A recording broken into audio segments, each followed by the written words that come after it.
आपका एक लाइक और कमेंट मुझे नेक्स्ट वीडियो बनाने पर मजबूर करता है, तो प्लीज़ लाइक और कमेंट ज़रूर करें। और अगर आप चैनल पर नए हैं तो चैनल को सब्सक्राइब करना ना भूलें। साथ ही में बेल आइकन को प्रेस करके नोटिफिकेशन को ऑल पर सेट करें, ताकि आपको हर वीडियो का नोटिफिकेशन मिलता रहे जैसे ही हम नया वीडियो अपलोड करते हैं। बुलेट बाइक की आवाज़ ने पूरी गली दहला दी थी। सुनकर सिम्मी ने दुकान के काउंटर से झांकते हुए देखा तो समीर जा रहा था। नीला कुर्ता और गठा शरीर उभर कर बाहर आ रहा था। सिम्मी ने कई बार उसे अपनी ही दुकान पर देखा था, कभी रोजमर्रा का सामान लेते हुए, कभी बस सिम्मी की माँ का हालचाल पूछते हुए, पर कभी बात करने की हिम्मत नहीं हुई। सिम्मी हर बार उसे अगली गली के मुड़ने तक जरूर देखती थी। ऐसा ही उसने आज भी किया था, पर आज उसे माँ ने जाते हुए देख लिया और पूछ बैठी, कौन था? पहले तो सिम्मी चौंक गई, फिर हल्के से बोली, समीर आया था।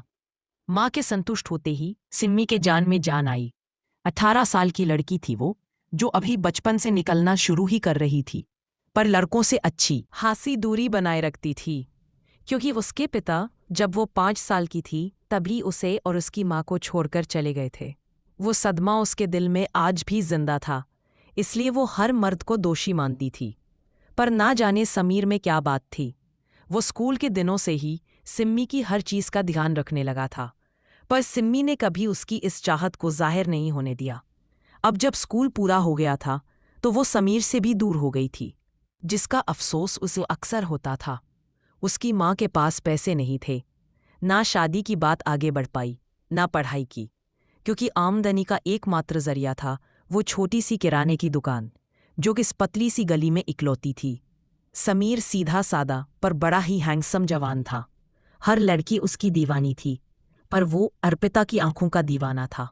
अर्पिता, तीखे नाक नक्श वाली थोड़ी सांवली लड़की, जिसकी मुस्कान मानो फूल झड़ा दे। आखिर अर्पिता को भी समीर से प्यार हो ही गया, और ये बात सिम्मी को अर्पिता ने ही बताई। घर आकर वो बहुत रोई। वो चाहत तो चुकी थी, पर जाहिर कुछ नहीं होने दिया। अब स्कूल खत्म हो चुका था, वो घर पर ही रहती थी। माँ सारा काम सिम्मी के भरोसे छोड़ देती थी।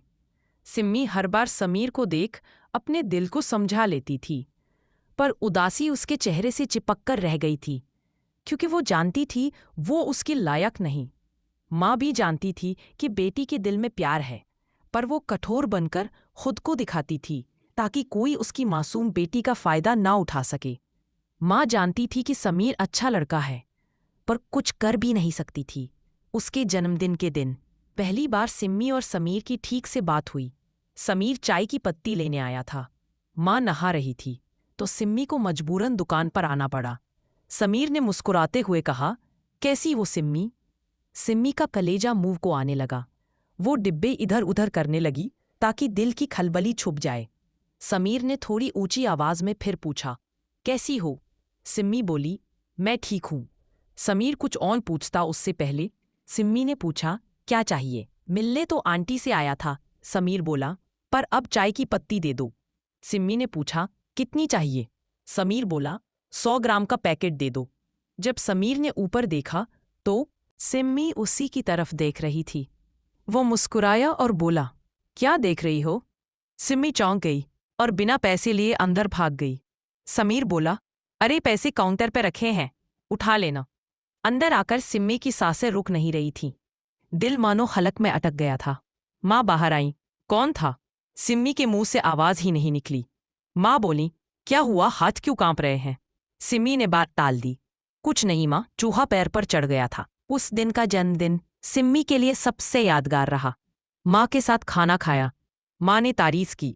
माँ ने पूछा, क्या गिफ्ट चाहिए तुझे? सिम्मी मुस्कुराई, आपको याद था। माँ बोली, जब मैंने पैदा किया है तो भूल कैसे सकती हूँ? सिम्मी बोली, तो मेरा गिफ्ट?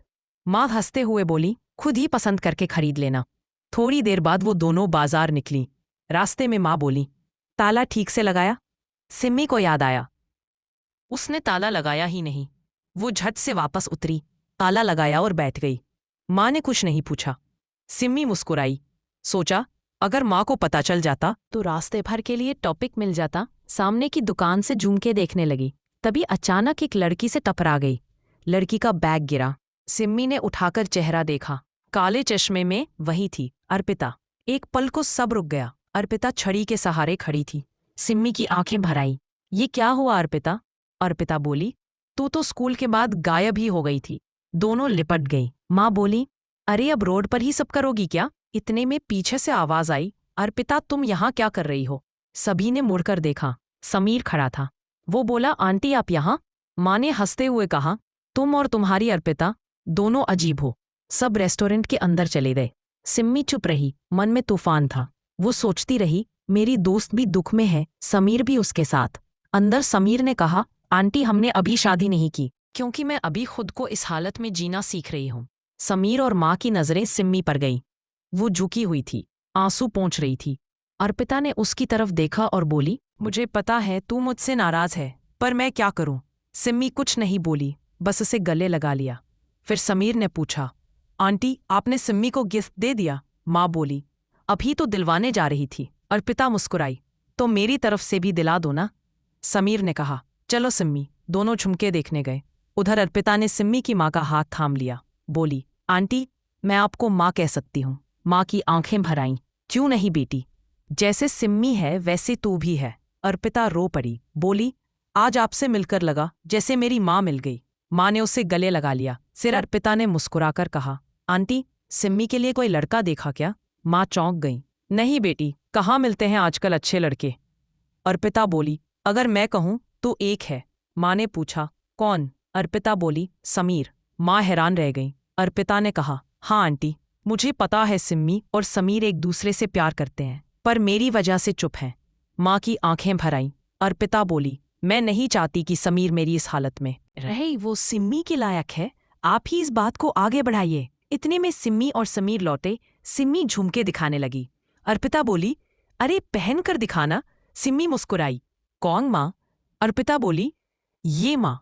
सिम्मी हंस पड़ी, मैंने थोड़ी देर में क्या छोड़ा, तूने माँ भी ले ली। माँ बोली, अब मेरी 2 बेटियां हैं। सब हंसने लगे। बाहर निकलते वक्त अर्पिता ने माँ का हाथ पकड़कर कहा, मेरी बात पर गौर करना, अब सिम्मी और तुम्हारा ही सहारा है। समीर और अर्पिता बाइक पर बैठकर चले गए और सिम्मी उन्हें जाते हुए देर तक देखती रही। शायद सोच रही थी, कभी कभी मोहब्बत अपने मुकाम तक नहीं पहुंचती, पर जो एहसास देती है वही जिंदगी बन जाती है। संगीत धीमे से समाप्त होता है।